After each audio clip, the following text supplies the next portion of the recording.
नंतर बुलेटिनमध्ये पुन्हा एकदा स्वागत। काँग्रेसचे नेते बाळासाहेब थोरात, विजय वडेट्टीवार आणि अमीन पटेल यांनी मातोश्रीवर उद्धव ठाकरेंची भेट घेतली। यावेळी आगामी मुंबई महापालिका निवडणुका, राज ठाकरेंसोबतची युती या संदर्भात उद्धव ठाकरे आणि काँग्रेस नेत्यांमध्ये चर्चा झाली। ठाकरे बंधूंच्या युतीबाबत काँग्रेस नेते दिल्लीतील पक्षश्रेष्ठींशी चर्चा करून भूमिका स्पष्ट करणार असल्याची माहिती समोर येते आहे। ठाकरेंसोबतच्या भेटीवर काँग्रेस नेते बाळासाहेब थोरात यांच्याशी बातचीत केली आहे। आमचा प्रतिनिधी वेदांत नेबने।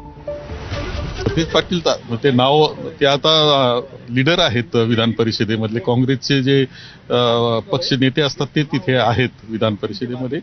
आता ह्या सगळ्या गोष्टी पुढच्या आहेत, एकदा ते निर्णय झाल्यानंतर आम्ही स्वतः दिल्लीला चर्चा करावं लागते आणि तिथून निर्णय आमचे होत असतात। जवळपास निश्चित झालं की विधानसभा विरोधी पक्षनेतेपद ठाकरेंच्या शिवसेनेकडे राहील आणि विधान परिषद विरोधी पक्षनेतेपद ठाकरेंनी तर मागितलेलंच आहे विधानसभेचं।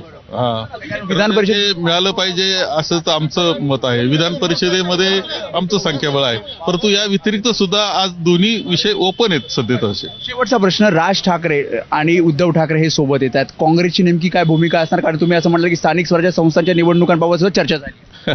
नाही झाली आमची चर्चा, परंतु या बाबतीत स्वतः वडेट्टीवारजींनी आपल्याला सांगितलं की जी चर्चा झाली ती सगळं सांगणं काही शक्य, जी चर्चा झाली ती दिल्लीला आम्ही श्रेष्ठींबरोबर चर्चा करू आणि त्यानंतर आमची निर्णय प्रक्रिया होईल। पॉझिटिव्ह आहे काँग्रेस भाऊ? नाही, आम्ही याच्यामध्ये जी चर्चा झाली ती आम्ही नंतर बोलू ना।